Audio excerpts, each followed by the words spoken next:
Beyond the pink ribbons and the pink clothes that month of October comes with. Pink October, it's not just a Ghanaian thing, it's more or less an international thing. It's very important that you realize that breast cancer in itself, a leading cause of death amongst women worldwide. A lot has been done day in, day out. Every year we have new sets of organizations coming on board to make the Pink October awareness nationwide. How does the breast cancer awareness resonate with us as Ghanaians? The awareness around the general concept of cancer is not as widespread as we would like it to be. Cancer is just uncontrolled growth of cells. The reality around most cancers is that yes, the outcome, if not treated in time, is lethal. You are more likely to die. So your mother, your aunt, your grandmother, they've suffered from breast cancer. There's a possibility that you might also get it. How the country is right now, I feel like you have to go in for a private insurance if you can afford. I know that our national health insurance covers for some of the treatment of breast cancer. Imagine the cost involved in having to manage this when you could have prevented it. I would always try to push prevention, prevention, prevention. When you have it, it's time for you to move on. It's time for you to move forward. Just talk to the right people and then you'll find help. You are not alone. So there's a whole community of survivors out there.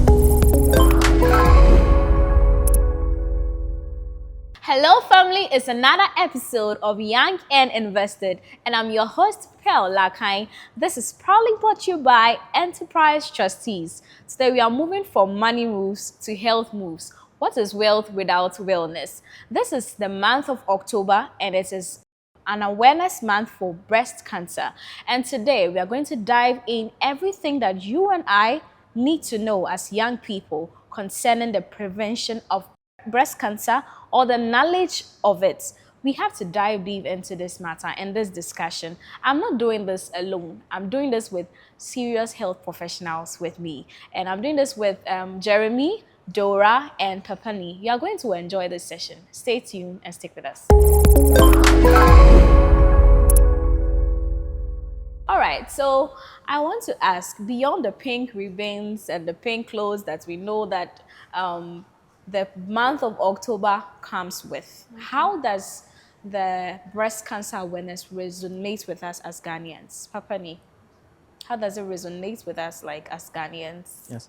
Well, so Pink October, it's not just a Ghanaian thing. It's more or less an international thing. Yeah. Concept around the awareness around breast cancer. Okay. And it sort of covers certain key elements of breast cancer. One is the awareness.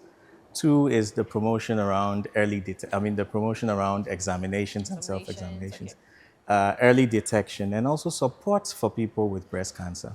I know there have been a lot of government-related promotions around cancer management, okay, and all of that. And it's very important that you realize that breast cancer in itself, a leading cause of death amongst women worldwide, has to be acknowledged and has to be focused on.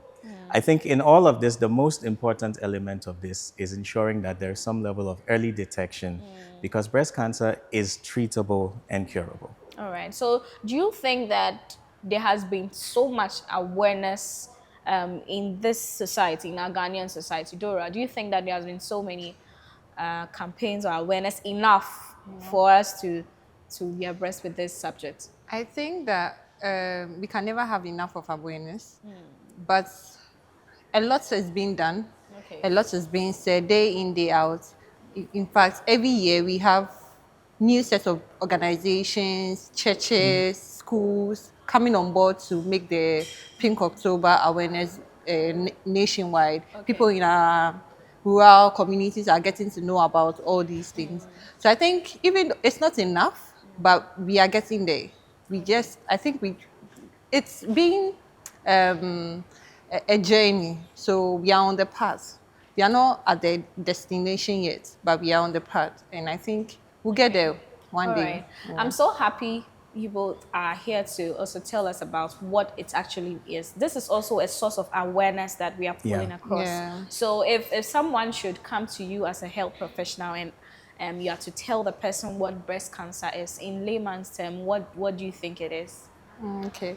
So in layman's term, when we say cancer is just uncontrolled growth of cells, and our body is full of cells. Okay. So in in this scenario, so with the breast cancer, it's just the cells in your breast growing uncontrollably because our body has checks and balances like the government does. So when there's growth, there's supposed to be programmed death. There's some that is supposed to die at a certain time, some that are supposed to form at a certain time. But then with breast cancer, you realize that the communication doesn't go on well. So we have cells coming in and they are not dying. And these cells that are growing are not, let's say, in good form or good health. They are mutated, like what we say. Yeah, so basically, that is the layman's term for it. Basically, it's thank you so much. So, as you have said, if you are watching us and you don't know what breast cancer is, this is a good platform for you to sit and stick with us. Now, there's been a perception about breast cancer, a social perception about breast cancer.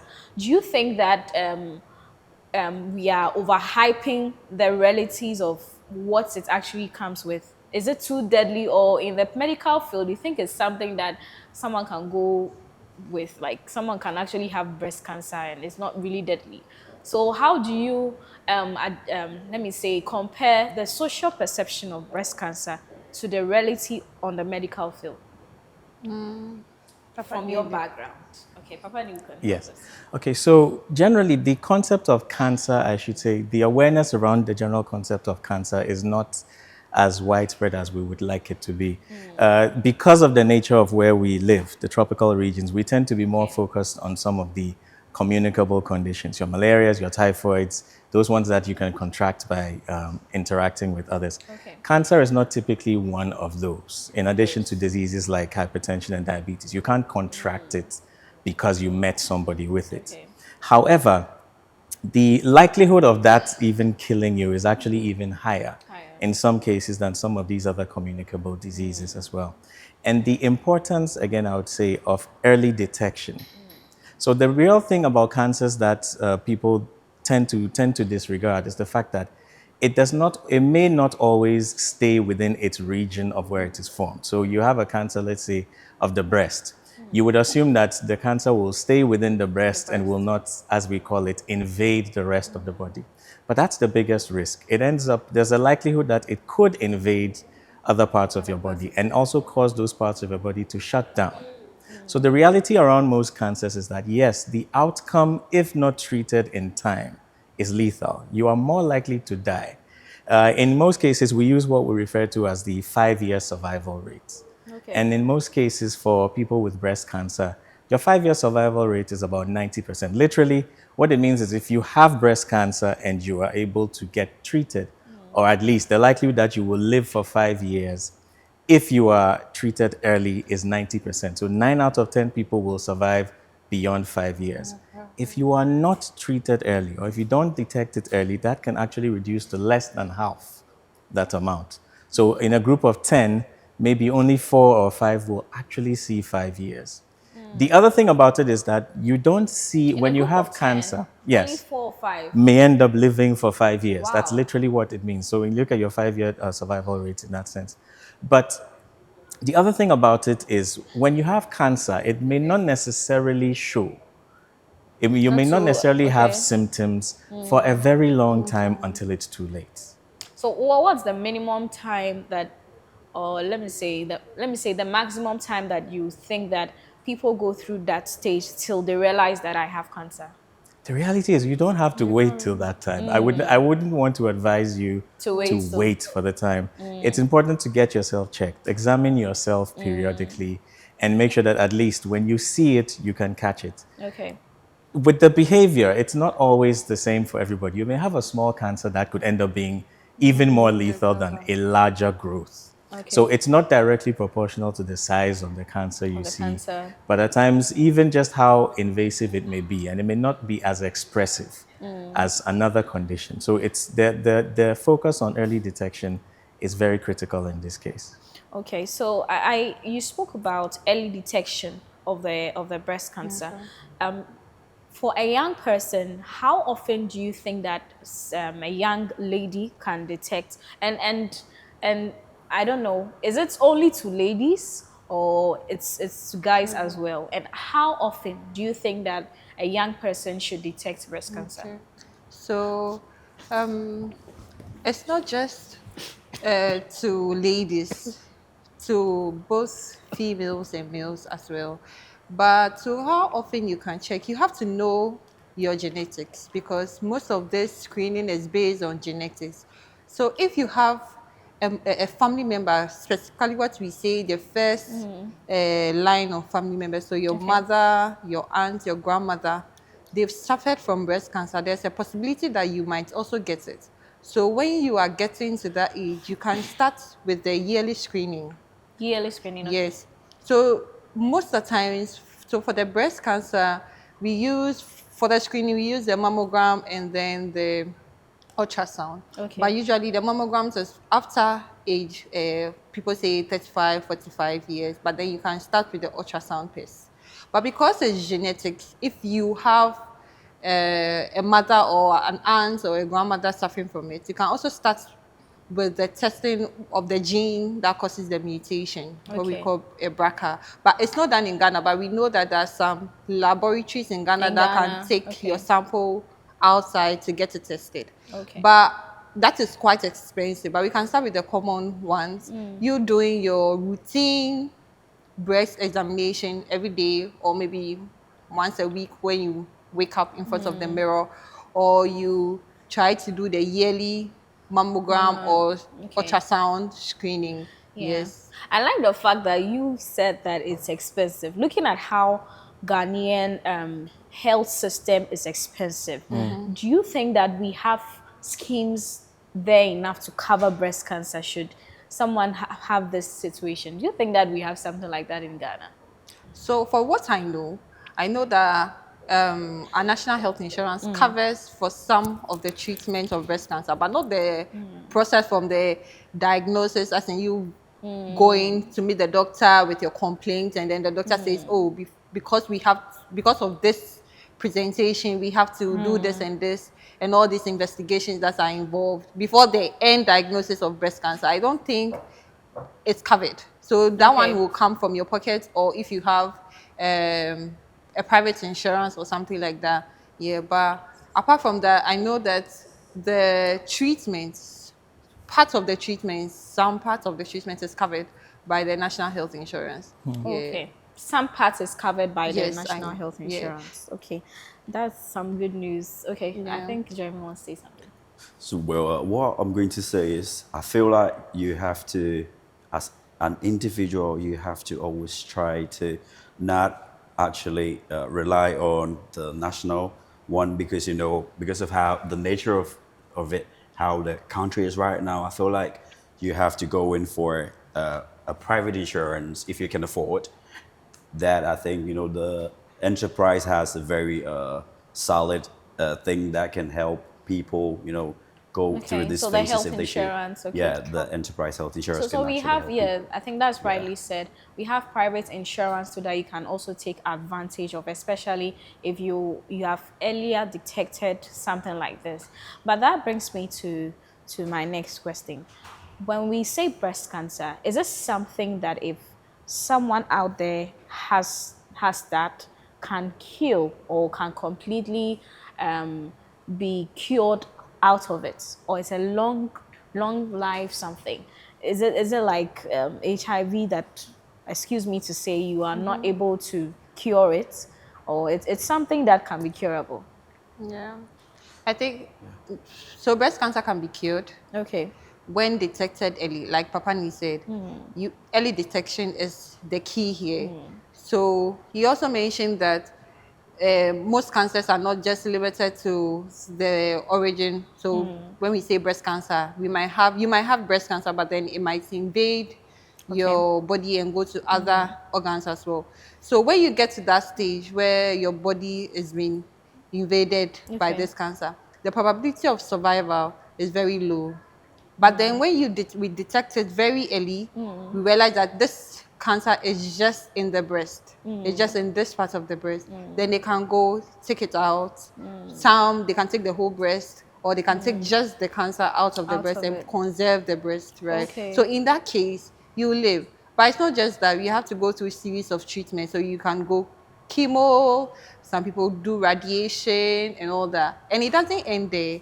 because you've had it, you have to come for routine review. So it starts with a month, then you gradually go to 6 months, then a year, then 5 years, to make sure that the cancer doesn't reoccur. Because the fact that you've had it is also an increased risk that you can have it again. You get it? Yeah. Okay. So it can be cured. It can be cured. It can be cured. Early detection cures breast Cures cancer. breast cancer. Yes. Okay, that brings me to my next question. So, Papani, do you think that there are some things that we need to prevent as young people in order not to contract breast cancer? Do you think, just like we have the malaria, the cholera, and the generic diseases that we've been speaking about, do you think that there are some preventive measures when it comes to breast cancer? Okay, so one of the things, I'll just follow up from what Dora was saying. She was speaking about the genetic basis of breast cancer. Basically, what it means is that if it's in your family, it's in your family. So the thing you want to do is, firstly, find out whether you have any immediate relatives who have had breast cancer. Once you have family members who have, it raises the likelihood and the risk of you having that. Okay. So that's one thing you want to, even if it's not been established, the next thing you want to do is go ahead and consistently check yourself. So below the age of 40, we'll encourage that you do a regular self-breast exam. Or if you are not sure, you can go and have a doctor do that. But it's a very convenient 2-minute process that can easily be taught by anybody. Okay. Over the age of 40, we encourage you to do regular mammograms as well on an annual or biannual basis as well. So that you get to look at your breast tissues and see whether the breast tissue is still normal in its sense. So these are some of the things you want to do. Lifestyle treatments as well. Try and live a very healthy, we can never overstate that. Try and eat healthy, live healthy, sleep well, exercise a lot. The likelihood of certain forms of breast cancer being formed because of your weight in itself is even higher as well. So you want to be able to make sure that weight you can also be a factor. So having a high weight in that sense, being a slightly obese or above, especially as you're moving into your menopausal phases as well, phases. you want to be able to check that out. So these are some of the things you want to do. Alcohol ingestion. I don't think there's any condition in this world where they'll tell you that don't drink alcohol. But we all want to enjoy it. That's the thing. So you want to do it in moderation. Nobody says don't drink alcohol, but do it in moderation as well. So in a sense, these are some of the things you want to be able to check out. Make sure you're monitoring yourself. Make sure you're checking your family history. Make sure you're exercising. You're eating well. You're avoiding having a lot of smoking and all of these other things that you do as well. There are a few other risk factors that also increase your likelihood of having breast cancer. For example, if you have your first menses later on in life, right, or it continues for a further period, that in itself increases your risk. If you wait for a long time before you start having children, that in itself also increases your risk. Yes, that also increases your risk of breast cancer. Is there a particular age that you can define this? Let me say, for most people, they get into their menses between the ages of about 12 and 15, I should say. Okay. That's it. So if it tends to happen later or a little earlier than that period, then all of a sudden you become a potential candidate. Please, nobody should go and say, Dr. Fadi says, if you had your menses at 9, you're going to get, no. It's just that the likelihood of that happening. There's a likelihood you have to try and track that. If it goes beyond your typical 45 to 50 period of menopause, you want to be able to check yourself there as well. So it's really a number of different risk factors. And these things, the funny thing about it is that there's no hard and fast thing. So if you said that, for this person, this is what they did and they ended up having breast cancer, that may not necessarily apply to you.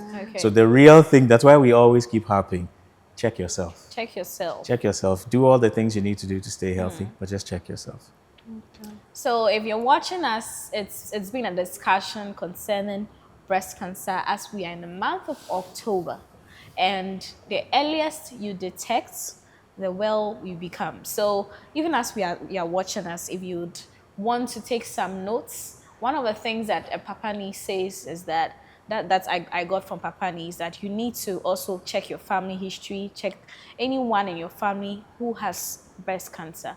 And I think that with this, a lot of young people undermine this when it comes to breast cancer. They feel like it's a thing of old people, and it doesn't have to do with young people. Do you think that even if there is a scheme or a package for young people, that is a health package for young people, where they need to sign up and maybe contribute towards their health financially, do you think that young people would sign up? Well, I feel they really would do because looking at the mortality rate lately, it's actually getting out of hand. And then I feel like people want to really enjoy life. You know, as young as you might, it doesn't matter how young you are, you would want to grow old, you know, have kids and all of that. So if we have something that is really going to cater for that, I think young people are really going for it. Okay, but so let me skew it to the men. Do you think that men will sign up for that? Because I know most of the time when we go for these breast cancer campaigns and all that, you see a long queue, and maybe the ratio of women to men is like 10:1. Yeah. So do you think that if there's a scheme like that, men will sign up? Papa, do you think so? I think the question is probably comes more to whether men believe they can get breast cancer. And the reason why it's not been heavily promoted is that the more common forms of breast cancer tend to affect specific parts of the breast, which are more, should I say, predominant in women.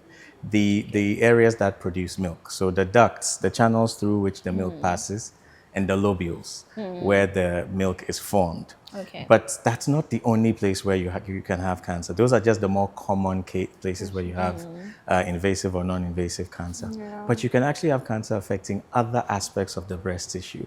And guess what? We also, as men, have breast tissue. So the reality of it is that, yes, there have been cases of men with breast cancer. Breast cancer. I think it's important that men also come forth to talk about that. But when you live in a society where generally the conversation around cancer in itself is frowned upon because of the stigma that comes to it with stigma. it. People assume that if you have cancer, you probably did something bad in your past. Or if you have cancer, oh, you're a doomed soul. So nobody assumes that, anything good is going to come out of you. So we tend to hide it. And that's one of the reasons why people don't get treatment early. They see it. They tend to hide the fact that, so they probably notice the small lump. Okay. And if even for women, so even women for whom it's much more common tend to do that, then you can imagine what happens to a man. The man Who notices a small lump in his breast.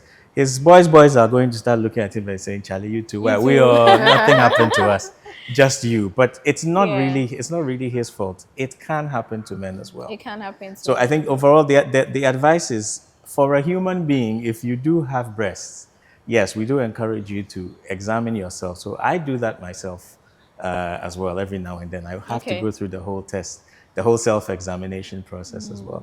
And I encourage all the women around me also to do the same thing, that examine yourselves once you hit adolescence. And I mean, until the Bible says what does it profit a man if he gains the whole world and loses his soul?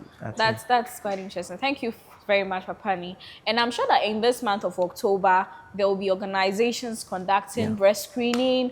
There will be, I think there will even be conferences exactly on that awareness. Please don't stay home. Please don't stay home. Please be part of this experience, because maybe you may think that it's too expensive to go to the hospital to be examined, to early detect it. But when you take advantage of these concerts, these free organizational programs that are being hosted, I think that you'll be good to go. Yeah. Okay, so I want to, I think Papani said something about the stigma. So I want to give you the opportunity for anyone who is watching us who has breast cancer or is going through this painful process. Please say a word or two to such a person who is going through the stigma of breast cancer and maybe having sort of pain. Some have their parts of their breast being cut off and all that. So for someone like that who is watching us, please say a word or two too. Okay. So I'll say that you are not alone. Okay. We've had people survive this. I'm not talking about just, we've had common, let me just say common citizens surviving breast cancer. We have doctors being diagnosed with breast cancer and also surviving it. So there's a whole community of survivors out there. The moment you come out, I mean, in our hospitals now, when you go for treatment, they make sure that they let you go through a little psychology to talk to you about all those things. So you're not alone in this. Even if you feel like you are alone in your community, or people are going to stigmatize you or blame you for this disease that you have, it's not your fault. Unfortunately, it's not your fault. Okay. But just come out, speak to your health workers, anybody at all. And right now, help is available. As you say, help is really available. It's just a matter of asking and asking the right people, because sometimes we feel like we can talk to the people in our community and then they refer us to some quack doctors or herbal, and then you'll be applying things to your bodies and then thinking that it will go away, it will work. But then the right help is in the hands of the right people. And then you have to come out and talk to the right people. Help is available. Even when it comes to finances, there are funds available. People donate to these hospitals, these things, to make sure that people who don't have money are catered for. So you're not alone. Okay. You're not alone. Okay. You're not alone. If you're watching us, you're not alone at all. And as she said, speak to the right people. Okay, so we'll take the last one from Papani, then Jeremy will wrap up with us. Okay. Okay. So what I'll say is, don't be scared. Don't be worried. There's a saying that the pain of regret is actually greater than the pain of the effort you will take in managing anything in your life. If you want to do something to improve your life, it's very hard to do. But if you don't do it and you have to live with the consequences, that pain is always greater than than effort you would have put in to prevent it. So look out for yourself.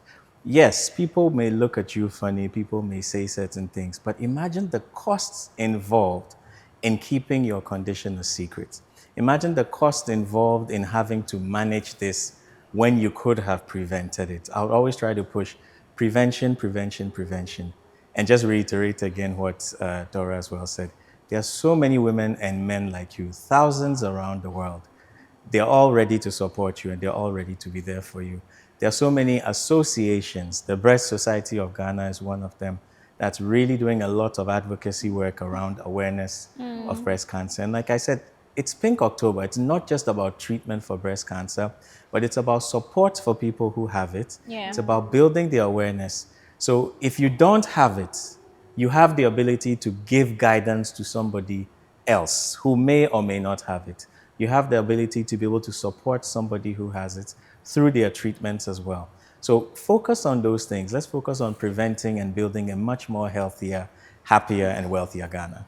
Okay. Thank you so much, Papani. We'll take the last from Jeremy. Right. So what I would say is that if you end up in a situation, it does not mean that's the end of the road. You know, you may not have known you have it, but I feel like when you get into a situation, what you really have to think about is how you come out of it, not how you ended up there. So when you have it, it's time for you to move on. It's time for you to move forward. Okay. Just talk to the right people, as Dora said, and then you'll find help. Okay. Thank you so much. So it's time to get out of your comfort zone. It's Pink October. Beyond the pink ribbons, beyond the pink shirts, it's time to talk about wellness. And I would also want to encourage health professionals and advocates to stand on their grounds and promote breast cancer awareness. We move to the next segment of this podcast, and it's a game. My guests will pick their flags. So we have the red flag and we have the purple flag. So please pick your flags. Okay. So this is a game. The red flag stands for a bad financial decision, and the purple flag stands for a smart financial decision. I see. So I'm going to read out questions, and per your answer to the question, you would either tell me whether it's a red flag or a purple flag or both. So let's get in. Are you ready? Yeah. Okay. So ignoring breast cancer examination because I'm too young to worry about cancer. I So think red it's is bad, right? Yes. so I think Okay. it's It's definitely bad. Definitely, Bad. definitely. Okay, so let's go to the next question. Waiting until symptoms show before seeing the doctor. It's also red. Looks like our questions are given red. There's Okay. too much bias in the room, I guess. I think it's because we have health people in the Exactly. room anyway. So relying on herbal remedies instead of medical checkups. Relying on, and this one is going for our viewers who um I think there's this kind of herbal remedies that it can cure HIV, it Yeah. can cure cancer, it can cure everything. Please, this Oh. is an advocacy for you that if you are going to use those things, it's not going to end up anywhere. So let's be careful about that. So let's move on to the last question. Getting health insurance early, even if you feel healthy and young. I think it's a That's the smart best move. decision. The best decision ever. The best decision ever. So we wrap up this, even as we come to the end of the show. It remains your favorite podcast, Young and Invested. And as I mentioned, today we talk about wellness, we talk about breast cancer, and we advocate this to you that you early detect and also pay attention to all the keynotes that we have spoken about concerning the prevention and also the safeguarding of yourself. Your future matters, and so does your health. My name is Pearl Lakai, and I've been your host for this show. Thank you.